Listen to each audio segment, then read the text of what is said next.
Alrighty, good morning. I am Brittany Schroeder. I am the editor of Blue Line Magazine, Canada's only independent publication for law enforcement. I'm also the host of Blue Line, the podcast.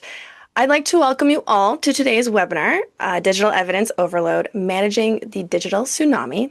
I think this is something that we are all experiencing right now. So today specifically, we'll be focusing on navigating the operational impact of the surge in digital evidence. And we're going to do this with the help of our expert guest speaker, Staff Sergeant Scott Dale from Peel Regional Police. I want to say, first and foremost, thank you all so much for giving us a bit of your very extremely valuable time. It's a very busy time for all of us. So I know this is, it's a big thing to give us part of your day. So thank you. I also want to extend our thanks to today's sponsor, Janatech, for making this webinar a possibility. Now, we've all been through this before, but I'm just going to say a couple of reminders. You're going to be in listen only mode. If you have any questions for our speaker, there will be a Q&A session at the end of the webinar. You can type in your question into the Q&A feature at any time, and we'll get to them at the very end. Now, who is Staff Sergeant Scott Dale? He began his policing career in 2003, and throughout his career, he has been assigned to Uniform Patrol, the Criminal Investigation Bureau, the Homicide and Missing Persons Bureau, Professional Standards, and the IPV Pilot Project. Staff Sergeant Dale is currently the OIC of the Digital Evidence Management Unit. Now, before I take up too much more time and I trip over my words some more, I'm going to pass things over to Scott. Thank you very much, Brittany, and good morning, everyone. Thank you for taking the time to come and join us today to speak about digital evidence, and as Brittany mentions, has had a significant impact on our service.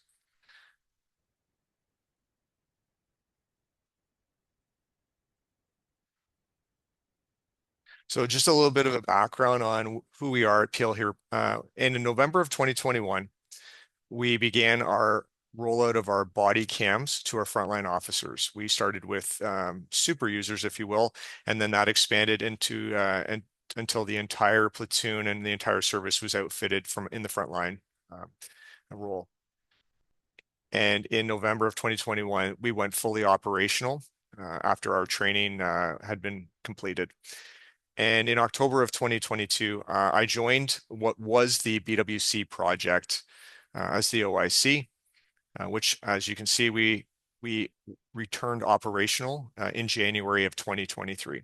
At that time, our disclosure backlog was approximately 15,000 tasks. And just to explain, we use Niche as our RMS system. And if that helps you kind of visualize that list, it was tremendous at the time. The minimum disclosure turnaround we had was 18 months to 2 years. And there was no redaction process in place, and we were manually using the redaction tools available in our vendor's environment. So what did we do? What did we want to accomplish? Well, I can tell you this, and this will help explain who I am and how I came to be here. So I came from the front line at the time when body cam was new. I had been trained, and I had, at my opinion, a very basic understanding of what the camera was, and I had no idea what the behind the scenes looked like. And as you can appreciate, as you've all experienced, there's a lot more going on than one would expect. So what did we need to do? Well, first of all, we wanted to meet with our stakeholders, which is in this case is Peel Mag. And we had to understand what their needs were. Up until that point, we hadn't been having any communication. We were treating it like silos. And when I say we, I'm referring to Peel Regional Police because I always say you don't know what you don't know until you've traveled a little while and you understand. And that's why we felt that it was important to bring our partners along, because as much as we had issues, we wanted to make sure we understood theirs fully. So we wanted to talk about what did we need to redact? And the big issue we faced was criminal versus FOI, freedom of information, two very distinct things. And we were treating it, the lines were blurred. We were treating it almost the same. It became very confusing. And also, what should we redact visually? So we have information and we have visuals. So we have notebooks, we have in-car cameras, and we continued to have these conversations. It wasn't like we had one meeting and we solved our problems in 1 hour. We continued to meet monthly. Um, we would continue to meet unscheduled. Depends on if an issue arose that we couldn't wait that 30 days, and we needed to address it immediately. And what added to this piece too with Meg was previous experience, previous interactions with who now run Peel Mag. Both myself and the inspector at the time, we had run cases through court with both the head and deputy crown. So that made it a little easier to have those conversations. And we'd already had that trust and we wanted to build on that relationship that existed. So, how do you determine a process? And just to give you an idea, what we were doing upon my arrival was we were putting the onus on our frontline officers to tell us what they wanted redacted. There was a form we used to fill out. It was an internal document. And just to give you an idea, it ask who had a body camera and what did you need redacted in that specifically start and end times. And as you can appreciate from a frontline perspective, if there's a slight misunderstanding or confusion, or more importantly, the volume of work they deal with, chances are that form's not going to be filled out correctly. I was guilty of it myself too, where it was no redactions required because I wasn't really sure what that meant. And so we would task the officers, they would start and complete, not sure. We tried to educate, and simply you could be on your 11th request. We felt that this was unnecessary and it was futile. So we established within our unit. So I spoke with the group that had been here from the beginning in terms of the civilian redaction team. And I asked them, can you explain to me, new to this role, what you find is the important piece? How do you go about your job? And with the four subject matter experts, is what I like to call them because they are, we were able to come up with a standardized way to redact. So the process and how you find your task, how you search out your evidence, but more importantly, what are you naming? So we arrived at standard naming conventions. So little things like body camera, we used acronyms and we simplified the process. And then again, in that conversations with the crowns, we would run them the new naming conventions by the Crown's office to make sure that they were comfortable and they understood, because nothing worse than using police lingo to confuse a non-police person. So along with the naming conventions, we determined what objects needed to be redacted. As you can appreciate, you have a computer in a police car, you have cell phones, and you have notebooks. And in those three items, there is information that we don't want disclosed. Some of it can be disclosed in terms of, say, if it's an officer is capturing a video of a surveillance video or something of that nature, but you have the in-car computer that has restricted information from CPIC, or there's perhaps other entries within CPIC, not necessarily related to the event, but perhaps there's a person of interest. There could be victim information embedded in there. So these were things we took into consideration. An officer's notebook, depending on the type of case. So you have the difference between a domestic, where everyone is familiar with each other. The family's been together over 20 years. There's no secrets. Everyone knows dates of birth. Everyone knows where the kids went to school. But you have instances where you have a criminal harassment where the victim's been harassed and their residence or their place of safety is unknown. So what we ended up doing was we came up with a way using the technology available at that time to establish what we wanted to redact. So obviously in that case, we had the computers in the car, we had notebooks, and we had cell phones. So the big thing, as you see, is we had to determine what type of blur. So that's my fancy word today, blur. We determined that it was depending on the angles, depending on the lighting, we arrived at an appropriate blur to use so that the viewer would know to an extent what was going on, which I mean by if they're writing in their notebook, they could see the officer making notes, they just couldn't read the content. If there was a computer screen up, they could see the officer manipulating through with their hand movement, but they couldn't read the content. And then the big thing was what personal information should be removed and what should remain. So that's where I mentioned before, we have addresses, phone numbers, and dates of birth. Depending on the type of case would determine whether or not you wanted to remove it. So we started to make some improvements, and now we wanted to apply what we had come together to determine was the best way to proceed. So obviously with standardized processing, now you have some organization, you have some direction, you have consistency. So that delay we had spoke about earlier, 18 to 24 months, we had reduced to 3 to 6 months. Simply with a process change, it was amazing how much time was spent, especially when you're not provided adequate direction, where I refer to it as hand wringing because you really wanted to make sure that you didn't let something go through. And you have to remember this as well as everybody comes in with their own level of knowledge and skills. And the idea is to maximize that to benefit your area. So bringing in my police perspective and then relying on my civilian staff to bring their administrative and you know court's perspective, we were able to come together, and that's why we were able to see such a big and drastic and positive change in what we were dealing with in terms of disclosure delays. Now, this 3 to 6 months was, yeah, it was for the most part, but there were some that we were still in the 8 to 9 month, but for most part, we were in the 3 to 6 month. Um, we were also good because we had yet to face a hard deadline. And I always joked that we were always treading water. I felt like, we were swimming and then we were waiting for the next big wave to come, but we were in a good place. And we'd even come up with we'll call it an informal agreement with the Crown's office to prioritize your uh, crimes against person versus crimes against property. We would still produce that evidence, but we didn't want to be stuck working on a theft under that was probably going to be diverted when we had a serious sex assault or a serious aggravated assault that we knew was going to court. So that's why we wanted to prioritize those matters. Just when we felt really good about where we were, we had really turned things around. In November of 2023, I took a phone call from one of the deputy crowns that we deal with all the time, and he brought me up to speed that a new mandate was going to be released in November of 2023.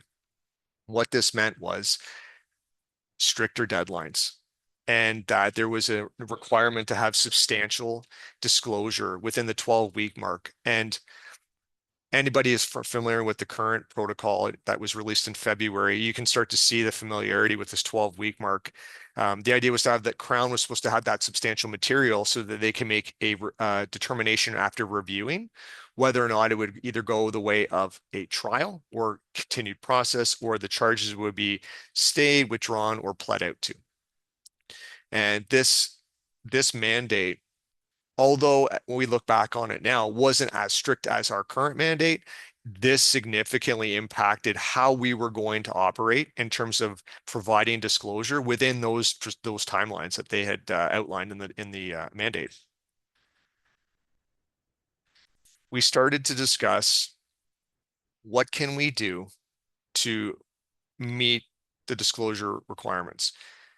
So before I get into what we did, our current vendor had a had made several improvements in terms of how their redaction tools worked. When I first started, it was simply a dragging of a audio bar, creating manual boxes, because what they had identified as assistants that relied on some form of AI. And as everyone knows, AI has grown significantly and it's expanded significantly from what it was. And as it became introduced to the redaction tools, it was great to say that AI, but it wasn't meeting our needs. And with that tightened timeline, there was some significant pressure from both my service and the Crown's office that we needed to find something sustainable. Our biggest fear was we did not want to have um, a case end up on the front page of a newspaper or in the media and how we failed the community that we serve. So, um, in September of 2024, it had been brought to my attention, and I'd seen several brought to my attention, AI solutions. They said that they could fix all, do all, and know all. And I always took things with a grain of salt because I had sat through a number of demos that I was left unimpressed. And I I will be honest, I approached this one here in particular, the one that we ended up going with. I I was not my expectation was low. And after sitting through a very long but very productive demo, they had an opportunity to show me their AI, audio and object redaction technology, which was a significant upgrade on the current vendor we were using. So what I had to do was I had to convince my command that although we were spending significant money on our redaction solution, that I needed more money and I needed more equipment. And I was able to submit a request for funding. And to get a computer to do a proof of concept, was this worth making the extra expenditure? And after having the instruction provided by the company, I was able to go through and again, as we all know, our RMS systems don't necessarily speak to your redaction systems. And now here we are looking to throw another software solution into the mix. And once I did my testing, I was able to convince my command that this was a worthwhile pursuit. We secured 13 very high-powered computers to support the software. This software could not be run on a standard laptop. I always joked with the computers because I am not a technological like inspired person when it comes to computers. The people that I had working for me got very excited. There was comparisons to being able to play Call of Duty on this thing, and they could run at a high level. So I knew if they were excited, this is probably something I should be excited about too. And what we didn't factor in too, because we have a work from home for our civilian staff, is we had to be able to do a remote session. So that again had to require IT's assistance to make sure that my members could log in from home and have an a consistent environment to work in. So we did have issues where we had to work through if there was a network outage, like little things like without going into great detail, but as great as this software was, there were some headaches and some stresses that came with it. But ultimately, after purchasing the 13 computers and the software to go with it. Um, we had everyone equipped with a computer, equipped with the software and the training I was able to provide them. Uh, and what we found was we knew it was always going to be a temporary solution, this software. So what we did was because there was some testing that had to do with the AI audio piece because it was in the cloud and obviously our security team had issues and concerns. So we obviously had to take that into consideration before applying that. So we chose not to use it at that time.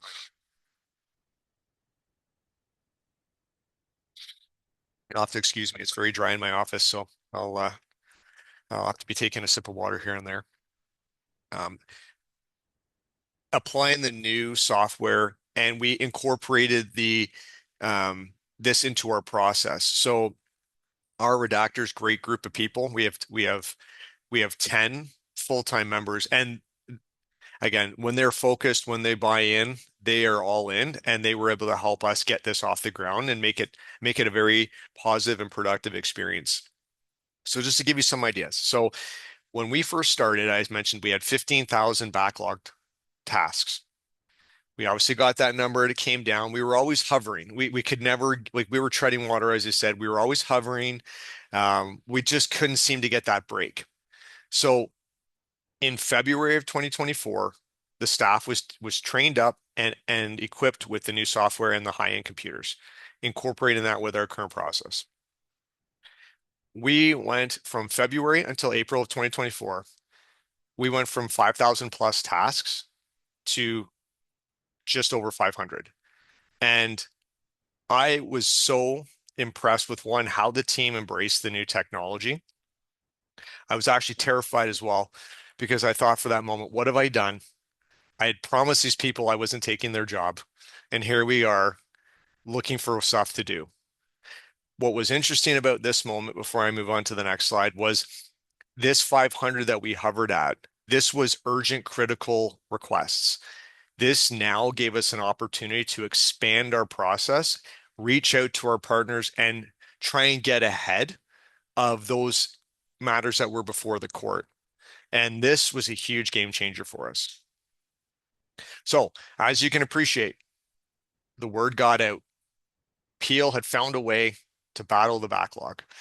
And suddenly I was taking phone calls from other police services, uh, explain to them what we did, the importance of it. Obviously, you can appreciate when you've already spent a significant amount of money on a redaction solution.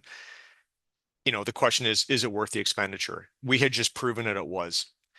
In August of 2024, so prior to that, our vendor was aware of what we had done, and we had explained the importance of why we needed to see their redaction tools improved to meet or exceed that vendor. We had to go to the third-party software. Well, they did end up delivering.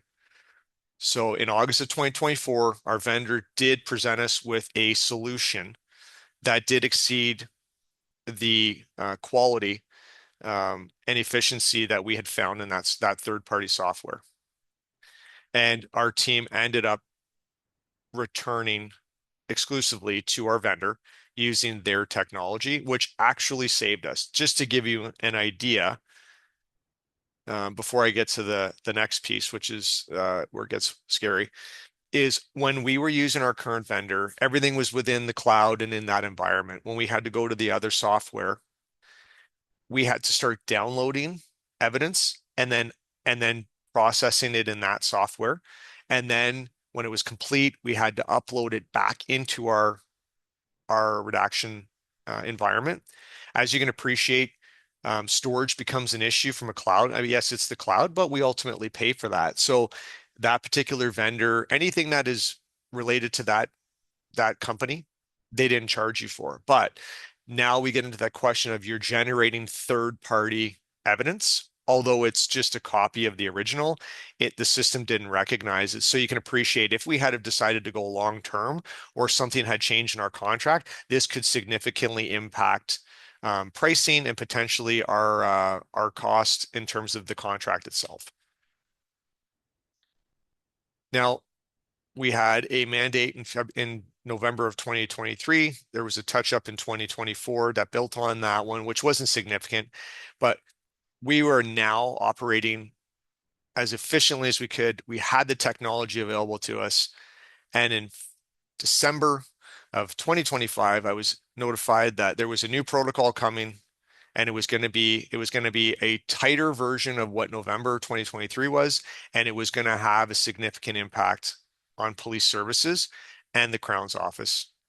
So when the protocol was released, and I know most of you are familiar with it, it was broken into two streams. We had stream one and we had stream two. Stream one was 21 days, and this is bail hearings, young offender offenses, impaired and domestic incidents. Stream two was doing 42 days and all matters not addressed in stream one. This obviously excluded any special projects, homicides, um, with the use of our current DEMS product and our processes and all the AI redaction available. We continue to meet these deadlines. We've even had discussions most recently within this protocol. There is a discussion about when matters should be back in court or when first court date should be set. And we've had those discussions where the Crowns were very happy that we were meeting those deadlines like well beyond what was expected, which was sort of causing them an issue because they had to make sure that they weren't sitting on disclosure too long. But ultimately, their words were, it's better to have it in hand, and that becomes a good problem to have instead of having to address community members that why they were not able to bring their matters, to justice. Where do we see Peel Police going with our technology? As we continue to look for ways to get ahead, I don't like to sit and be comfortable. We need to continue to move forward. One thing we're looking at doing, and this is not under my area of control, is the use of the audio AI, which is fairly new within our vendor, with audio 911 disclosure.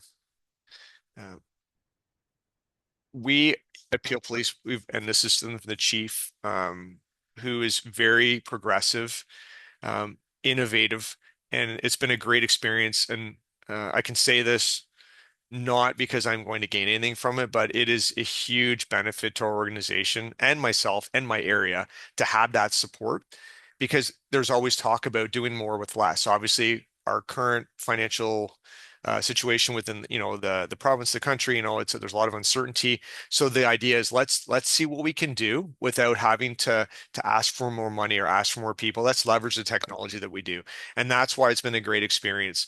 Is we have great support from our management, and that's allowed us to be as innovative and creative as we can be. As I mentioned earlier, our team consists of 10 full-time or civilian redactors, two administrative constables, one sergeant, and I am now the new staff sergeant of this area, which has grown significantly since October of 2022. We have grown because of how body cam transitioned to operational into the DEMS unit. Working with the Crowns, they had asked about how do we address non-DEMS material, like our initial disclosure from officers. That started as an informal conversation I had with the Crown's office, and that ultimately led to the creation of a new unit, which is now fully operational, and they are responsible for reviewing all of the first appearance packages at the divisional level. So we are planning to expand into investigative units as well as for bail hearings. But we have a phased approach on this. We don't want to rush it. We're in a good place. So between that and now we manage all of the holding cell videos, which we use our vendor to process and share. Again, that's using a non-vendor product, so we'll call it a competitor, and we're having to put the competitor's evidence into our vendor's environment to share with our Crown. So we have truly found a way to bring it all together, and that's helped us process all MAG, PPSC, provincial offenses matters, outside agencies. So that's sharing amongst police services or with Children's Aid Society, the coroner's office. We also assist civil litigation requests, and through ultimately they process it, but obviously we're providing them that evidence to meet their obligations. The next piece here I would like to discuss, and I'm cognizant of the time because as you can appreciate, there's a lot of material to cover, so I do appreciate your patience. But the one big thing that we encountered, which is compliance and governance for digital evidence management. And this started with the question of how long do we keep our evidence? Why are we keeping things for so long? There's a lot of questions. And as you can appreciate, when you were trying to deal with evidence in digital, because we have to look at, yes, it's new, but ultimately, what have we done in the past? You look at your RIMS departments, right? What do? They have legislative, direction. How long do you keep certain things? Why do you keep things for so long? Should you keep things? And what we did was we had to look at what was going on inside of our current vendor, like the product. And they had set up prior to my arrival, they had categories that they were created and the ID field. So when I first started, before we had this thing called auto tagging, as an officer, you would generate evidence, and before you uploaded your videos, you had to go onto an app and you had to fill out the ID and you had to fill out the category. And as you can appreciate, officers go call to call. They may not have the time, perhaps they don't do it. This led to the introduction of auto tagging that was offered by our vendor. So what it is it takes the CAT events and it takes your violation codes, which I'll get into a little later, puts it together in a nice little chart. You send it off to the vendor, who then dumps it into their environment, and it goes on a hunt and it goes looking for the evidence. And then it applies the ID in the category field to save your people time, and also makes the evidence searchable, which was significant. As I mentioned when I first arrived, what you see here on the screen This is the categories, and they refer to it as buckets. And I guess from the IT perspective, buckets is a terminology. I felt it was important to include it because that's how it was referred to previously. But categories is how we know it and how we treat it. There's a few on here, and it made sense. If you look at it from a police officer perspective, this makes sense. But when you get into the evidence itself, there's a lot of contributing factors. Young offenders, is it meet provincial legislation? Is it an offense? How long are we collecting information? Because there's that whole collection of identifying information that we have to be aware of. Are you ACLing, which is you're restricting sensitive information? Like there's a lot of factors here. And the one thing of note, the bolded one, the PR removal, a gentleman who used to work in this unit, it was his idea. And he said, what are we doing about all our training videos, accidental videos? We don't want to keep those because especially if it's not related to an IRT event and it's simply like an activation there at the front desk or they're in the report room, why should we keep it? So this was generated because what we ended up doing, which was a lot of fun, was we turned this feature on so that it sent an email notification. So if I was an officer on the road and I had say 40 items that were not labeled, I would get an email with 40 hyperlinks to take me to that evidence to apply the ID and the category so that we could become compliant. What makes this kind of humorous is the person who I had turn this on, they were concerned that significant number of emails were going to go out.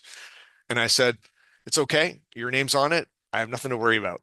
And when that email went out, there was over 70,000 items. And obviously 70,000 emails didn't go out, but there were a few people who got some big emails and they had to go in and address it, which made it even funnier as I took a phone call from a particular area and they'd put me on speakerphone so I could walk through a group of officers who were all at terminals and they were trying to address the unlabeled evidence, it was humorous. We look at it, but it just goes to show you the importance of it. So down the road, we're able to be legislatively compliant.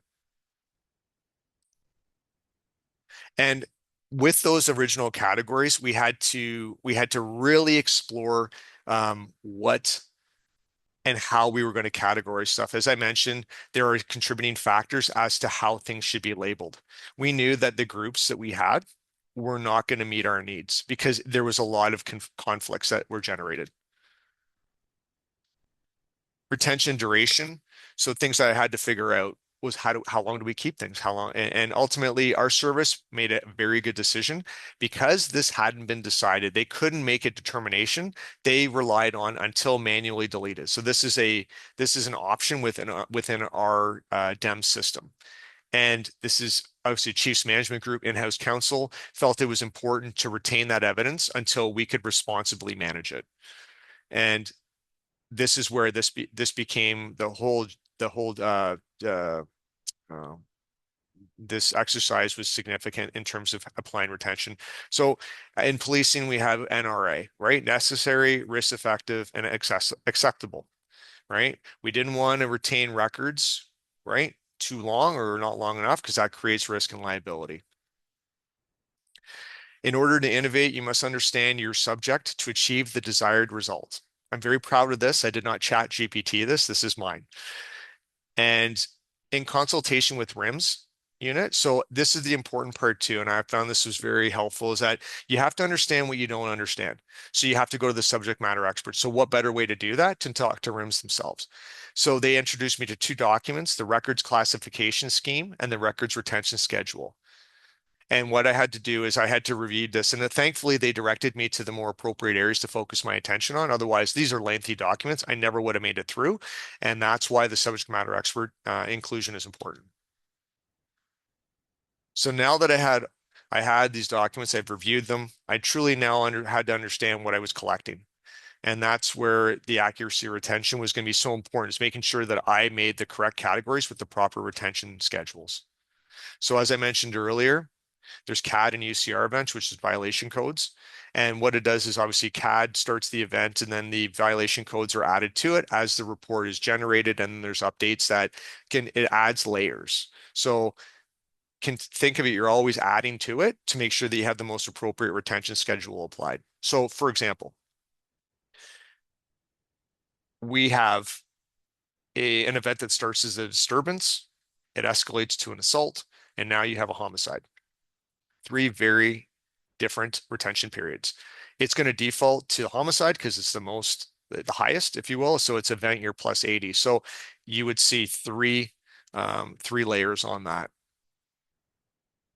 So obviously having to refer these documents using the subject matter experts, obviously it got us to a successful place and we were able to apply retention in a responsible manner. So we started with 21 categories with no retention, and we were able to label appropriately and apply the proper retention period. And we now have 69 categories that meet provincial legislation requirements. We are also able to add new violation codes and CAT events without issue. And this is what it looks like. So this looks uh, potentially scary, confusing, exciting, depends on how you look at it. For those that are very records based, you're going to recognize those codes in there, the numbers. So the one thing on there is 8999. That's a Peel Regional Police generated violation code, and that's how we address internal information we want to track. So this is just a small snapshot. This is just it's huge. I could use probably a plot printer, but it took a lot of time and effort. It started off, I thought I'd be done in 3 weeks. And it took about probably 3 months of back and forth with their vendor, but that got us to a good place because we started well after the fact. So we had to go back in and rebuild it while it was in like a live environment. So here again is a snapshot of the categories that we have, as well as the retention periods on them. And what this helps you understand is that you can add, this is where like it listed. And what we did is in the documentation that like I referred to, this was a grouping. So like it would list everything out. So that's why you see in here, um, break and enter all. So that captures all break and enter related offenses that are within that retention period. Because instead of listing, there was over, I think, 600 plus different violation codes and event. Like instead of having that many individual categories, that's how we were able to put it together as a group to reduce it and ultimately capture it the way it needed to be captured. So when evidence is scheduled for deletion, when it meets its time, there is a notification that gets generated. It's sent to the administrator, which is myself, and it gives you indication that for the next 30 days, within the next 30 days, you're going to have a number of evidence items that are going to be deleted, but they're not deleted unless they're reviewed. So that's the one thing it's not automatic deletion. And if there is an issue that we haven't met the appeal period yet, or they've been mislabeled or miscategorized, we have the ability to go in and make those changes and then extend their stay in in our DEMS. Our minimum retention period is 5 years. That's for non-offenses.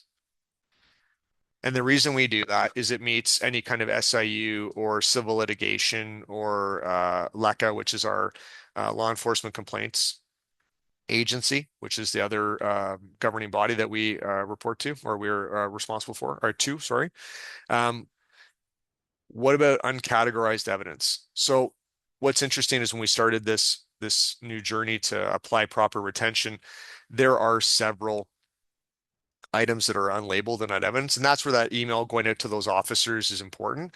That continues to work at a slower pace. If you found that there was too many, there is an opportunity with your vendor to run it through the system again. You have to go in groups. You can't do like if there was like 200,000, you couldn't run 200,000 all in one instance because it would actually freeze your system. So you'd have to do it in responsible groups, like maybe in groups of like 1,000 or 10,000.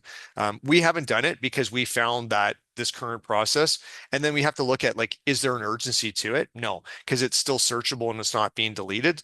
But with our email system that notifies our members, a lot of it is taken care of that way.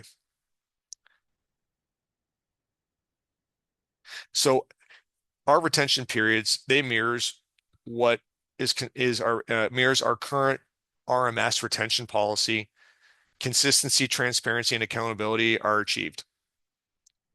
This is particularly important for criminal matters and provincial matters, as well as civil litigation, and as I mentioned, SIU and LECA. We also recently applied the same youth sealing records that our record services uses because it came up in casual conversation. What are we doing with young offender reports? And I said, that is a great question.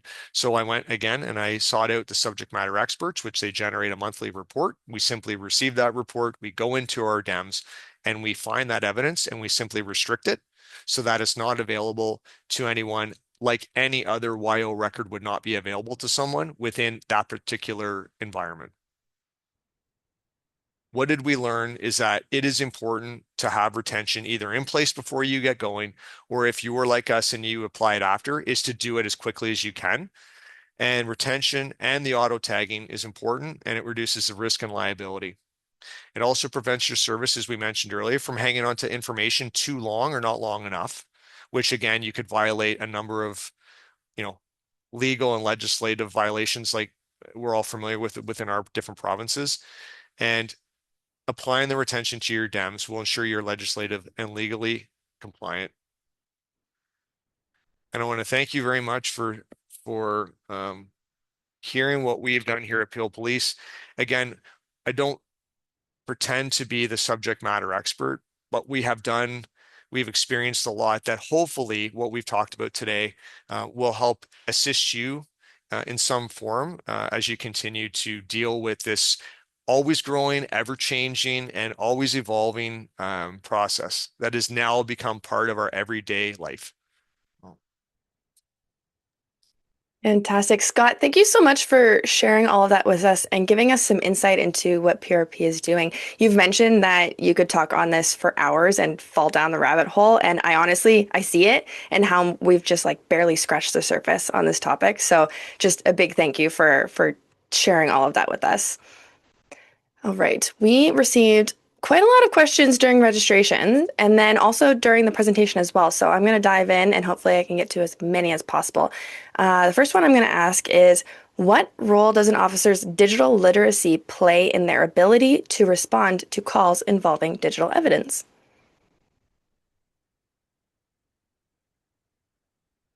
I'm going to ask, there's a lot in that question. Are we talking about, just so I understand, are we talking about like what level of if like skill set like are in order to use it? I just want to make sure I understand. That's all the question said, so I'm gonna say sure and roll with it as you would like to. Okay. Can I ask you just to repeat that one more time and then yeah, Of thank you. course. What role does an officer's digital literacy play in their ability to respond to calls involving digital evidence? Okay, I'll approach this. What we can also do, I'm going to suggest this. Anything we don't get through today, or if someone doesn't get the answer they're looking for, please put them in contact with me and I can have a more in-depth conversation. So in terms of literacy, um, it's not a huge factor. This doesn't have a significant impact on officers. We found that our new generation of officers are more technically proficient. If anything, they know more than I do. So that makes it an easier transition for them. And we see that more so now that the officers who did not experience body cam or the technology versus the officers now who they start their policing career only with and exposed to. So that's how I think it's not significant. It's not even a factor anymore. Okay, and I feel like this kind of builds off of that, but how do you handle members' varied willingness to learn slash adapt to new tools with the high workload and pressure of law enforcement officers in Canada? I'm actually happy to say this. I worked with a gentleman in one of the investigative units years ago. This person was the most difficult person when it came to technology. Did not want to adapt, did not want to adjust. When I heard he had gone back to the road and he was going to be issued a body camera, I thought, I'm going to get calls that he's not compliant. Turns out it was a little thing that was what turned him around. It was this video he made in particular saved him from getting a massive complaint that could have led to a formal investigation. And that moment on, he was embracing of the technology, and that included the apps on the phone. That included even just the environment of the DEM system on the computer. Like it was almost a game changer. It was like, wow, this can really help me as a police officer from a risk and a liability and from my daily tasks. That's great. Now, this one's a bit longer. I'm just going to read the whole thing because I think it's nice context. It says, I am a graduate student from Niagara University, currently completing a thesis on lawful access in Canada. From your perspective, how do existing legal and privacy frameworks impact the operational capacity of law enforcement investigations involving encrypted data? That is a good question. So it's interesting. Now, in terms of encrypted data, now for what we're talking about today, we the encryption of certain data. So if we're talking about the collection of evidence, so I'm gonna go into my my experience bag here on this one. So we're talking maybe cell phones with encryption. So there's a lot. This has a significant impact with our current technology that we gather, that we share through our DEMS environment. There is significant encryption there, which aids us. It also protects the information from bad actors. And I would say that it doesn't, in this instance, it doesn't play a huge impact. It doesn't have huge impact on us right now. But I know from policing in general that encrypted data, it was a huge uphill battle. It's now changing as obviously technology gets better. So I would say that it still plays a factor. But in the instance we're talking about today with body camera and that technology, I would say nothing doesn't impact us negatively that I'm aware of. All right, another bit of a long one.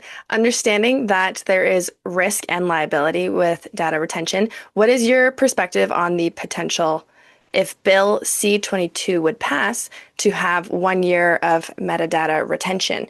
Would municipal law enforcement struggle to protect this information? No, actually, it's interesting you bring that up because we've had that discussion. Thankfully, our current legislative requirements, we are, we are, we would meet that without issue. So I know, for example, like cell phone companies keep their records only for so long. Even then, I think for that 1 year period, they would also meet that. So it's interesting. That's a scary topic for some that are uninformed. But in this instance, we would thankfully meet our requirements to maintain that metadata. All right, how does your service balance digital literacy requirements with officer burnout caused by administrative data tagging workload? I would say 5 years ago, 6 years ago, burnout was significant. The even bringing in body camera and learning that wasn't a bit, that did not have an impact. The use of the applications that the vendor provided actually aided the officer in their duties. Just to give you a very quick example, we would have to go to a scene and handwrite a statement. That takes time. Now you simply hit record and you're shooting a video right on site. You're not having to write anything down. There's a transcript feature in the DEMS environment. You've now reduced time on task and officer workload. So the technology is helping officers put out a better product and reduce their time on task. All right. Now, what has made the biggest difference to backlog reduction? Is it staffing, triage, automation, seizure practice, or governance, or something else? In my opinion, it's a combination of a few things. You have standardized process, you have a well-trained group to carry that task out, and we are leveraging the technology current, right? And what we believe to be available to us in the near future to meet our deadlines to achieve our goals. All right. Are you completing document redactions as per the MAG DP 2.0? If so, are DEMS and docs being done by the same unit? So if I understand that correctly, we're talking redaction of documentation. Is that what the question is referring to? Thinking so? Okay, so we'll go on that. We, as in Peel Police, do not manage that and I don't want to say yet, the Crown's office is solely responsible for that. I do know that our particular Crown's office is exploring technology available to them to help ease their workload. So that I know it's ongoing, and I can't say that they're that close, but I know it is on their radar, and they are working towards a more sustainable solution. All right. I feel like I'm just throwing so many questions at you, but I hope you're doing well with them. Next question is, were there any issues with legacy videos and AI use? No, and I'll explain why I'm saying no. Um, so what we apply the AI technology to is body cameras only. So we have our standard process for, and there's a reason why, like for statements, for example, our Crown agreement is that unless it's PII, we're leaving the statement as untouched as possible. Surveillance video, we are not manipulating because the reason being is you have your original format and it may or may not convert to an MP4. We don't want to manipulate that for obvious reasons because the Crown and more, and I always say this too, when we used to disclose it, nobody touched it. It was never unredacted. So why are we touching it now? Photos, the only time we manipulate, and I say manipulate, anytime we redact it would be as if there is geolocation in it that may disclose a victim or witness location. And other than that, and obviously we have explicit material that there's process to that, but AI is solely used for body camera right now. Right. I feel like this one kind of ties back to an earlier question, but what would you say are the core digital literacy skills that every frontline officer should possess to effectively manage uh, this different type of evidence that they find in the field? Wow, that's a very very detailed question. So basically, let's ask your opinion. What do you think? I think from an officer's perspective, and again, I'm a little long in the tooth compared to the new kids. I would say that one, a a basic understanding, I think, and I think this is more, I think a basic understanding of why you're doing what you're doing. And I think that helps that officer understand the technology, like what their actual requirement is. Because when we first started, it was always, hey, just do what I tell you, don't worry about it. Now an officer has to understand, how does this particular software or this application work? And how should they be using it? And so that's why I think the user-friendly applications and the sessions that are now available, and as these companies continue to mature, I think they're taking the need for a complex or like having that literacy. I think they're reducing the requirement because when this thing first started, I would say you had to have like that's why our older officers were failing a little bit, and that's why I think that the companies have now realized we need to make this as user friendly. So I think they've taken the need for that. I wouldn't say removed it entirely. I think they've reduced it significantly. All right, and we've got a couple minutes left. For services who are looking to update and modernize, what would you say are the first steps they should take in establishing these consistent workflows to ensure accountability and transparency? I would say this. One, you want to know internally what your goal was, what's your objective. And obviously, high level, you want to disclose the evidence within the timelines. Cool. Now, what do your stakeholders, what do your partners need of you, right? Determining that. And then you realize this game has already been played for quite a while. You need to do an environmental scan. What are other services doing? And I always say I hesitate because some people are like, oh, what's a comparable? Like you can't do comparable. Sometimes you include it, but you don't want to just limit yourself to that. So you're going to go to a service that's extremely larger than you, and one is that is extremely smaller than you, and the ones that mirror you, so that you can get a full range and understanding of what everyone's doing. Because that's when you will make sure that you do not miss something that, although you're doing a comparable, it may not be something that's being done by the smaller service because we ignore that. So I would say do a full environmental scan, understand where you want to go, what your purpose is, and make sure you understand what your partner's needs are as well in order to make sure you have a clear roadmap of where you want to go. Awesome. Well said, Scott. And everyone who submitted their questions, thank you so much. They were really great. You made Scott think pretty hard. So thank you. Thank you for all of those. On behalf of Blue Line, I want to say thank you again to Staff Sergeant Scott Dale for your time and your insights and all of my emails answering all of them. So big thank you to you. I'd also like to thank our sponsor, Genetech, for making today possible. And I also want to say thank you to our audience, you guys, for tuning in today. It's always a very busy time, and I appreciate you spending part of your day with us.